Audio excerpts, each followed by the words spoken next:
Selamat malam Pak Greg serta teman-teman yang dikasih Tuhan.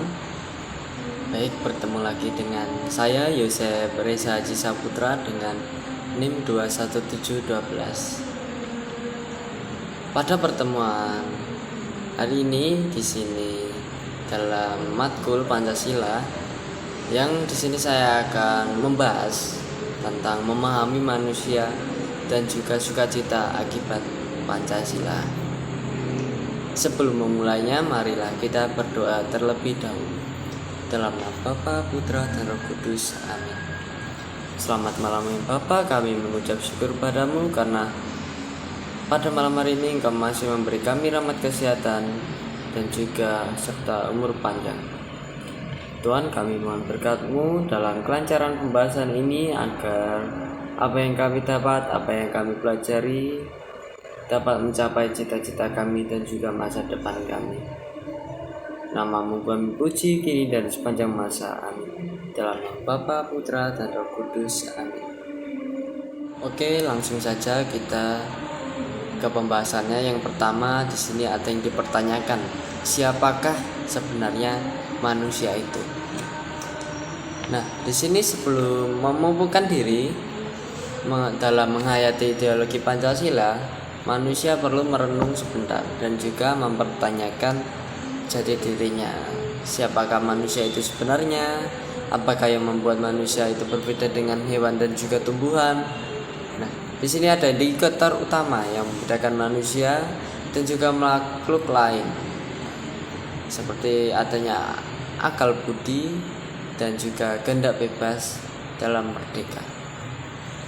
Manusia dengan akal budi, perasaan, dan kehendak mereka mampu berpikir dan juga bertindak. Khususnya bagi manusia Indonesia, mereka merdeka untuk percaya kepada Tuhan Yang Maha Esa sesuai imannya. Kemanusiaan yang adil dan beradab, persatuan Indonesia, musyawarah untuk mufakat, dan juga keadilan sosial bagi Indonesia.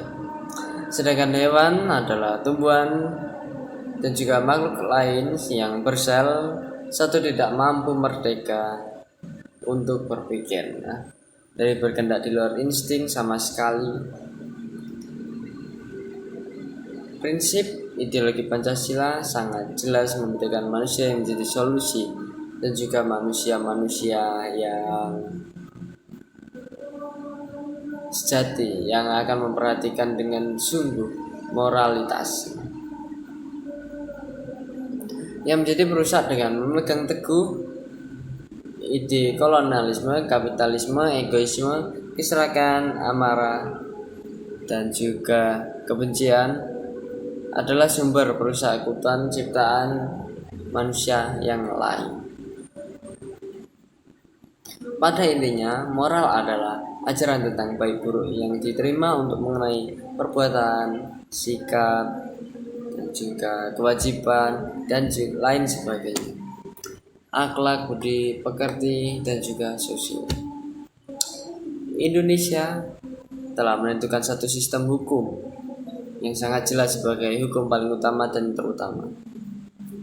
Dalam moralitas manusia lintas suku, agama, ras, dan golongan, yakni ideologi Pancasila manusia. Dengan prinsip yang ini, ia akan meyakini pasti berinteraksinya dengan lingkungannya, merasakan dan juga memberikan pengaruh sehingga lingkungan, sehingga masing-masing pihak berubah sesuai dengan pengaruh yang saling diberikan keduanya. Sebagai manusia Indonesia, kita tentu perlu disadari bahwa perubahan adalah wajar selama tidak mengingkari prinsip sila-sila Pancasila. Lanjut saja, yang kedua di sini ada filosofi kosmoyantrik Pancasila. Analisis terhadap filsafat Pancasila ini berdasar atas tes kosmoyantrik oleh Raymond Panikar, yakni dalam terjemahan bebasnya adalah relasi harmonis antar kosmos pencipta, ciptaan, dan juga manusia.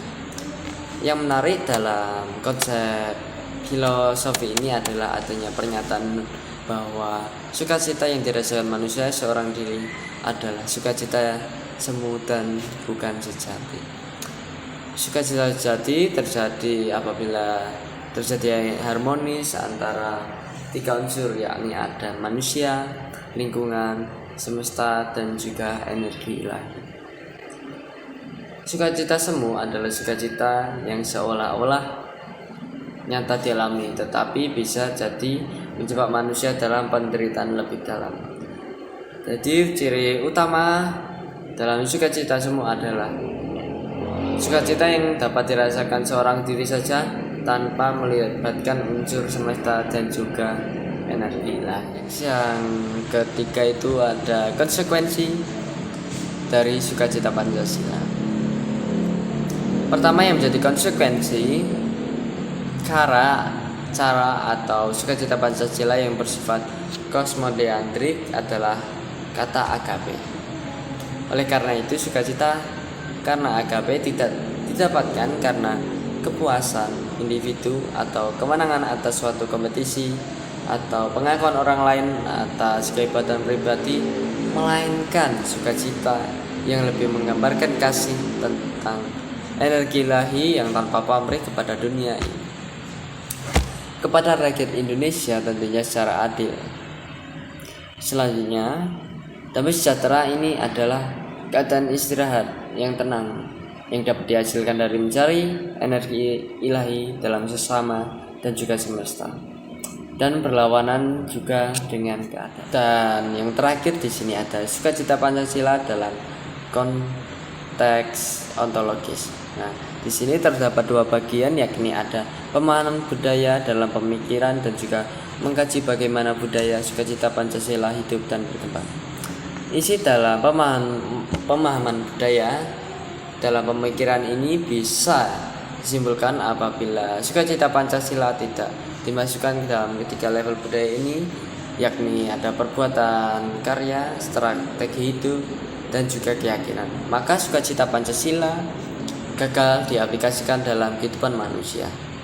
Sebaliknya, apabila sukacita Pancasila berhasil masuk dalam ketiga level budaya ini, maka ia bisa dialami bersama-sama. Dalam pendapat yang kedua itu ada pendapat mengkaji bagaimana budaya sukacita Pancasila hidup dan juga berkembang. Ada dua nilai yang harus ada jika sukacita Pancasila eksis. Yang pertama itu ada satu keyakinan, dua nilai kemanusiaan tentang bagaimana manusia hidup dan juga dalam berinteraksi dengan dunia.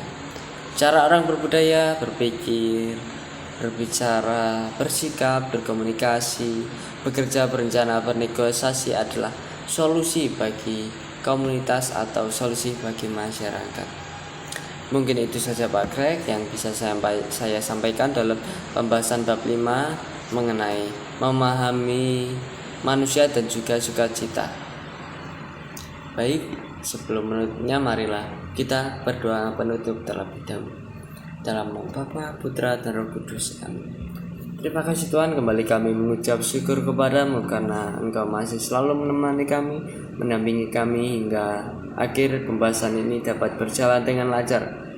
Kami mohon berkat-Mu dalam aktivitas kami yang lain, dalam aktivitas belajar kami. Semoga Engkau selalu mendampingi, menyertai kami hingga apa yang kami dapat, apa yang kami pelajari berguna bagi masa depan kami. Nama-Mu kami puji kini dan sepanjang masa. Amin. Kemuliaan kepada Bapa dan Putra dan Roh Kudus, seperti pada permulaan, sekarang, selalu, dan sepanjang segala abad. Santo Fransiskus Assisi, doakanlah kami. Dalam nama Bapa, Putra, dan Roh Kudus. Amin. Terima kasih Pak Greg, berkah dalam, selamat malam.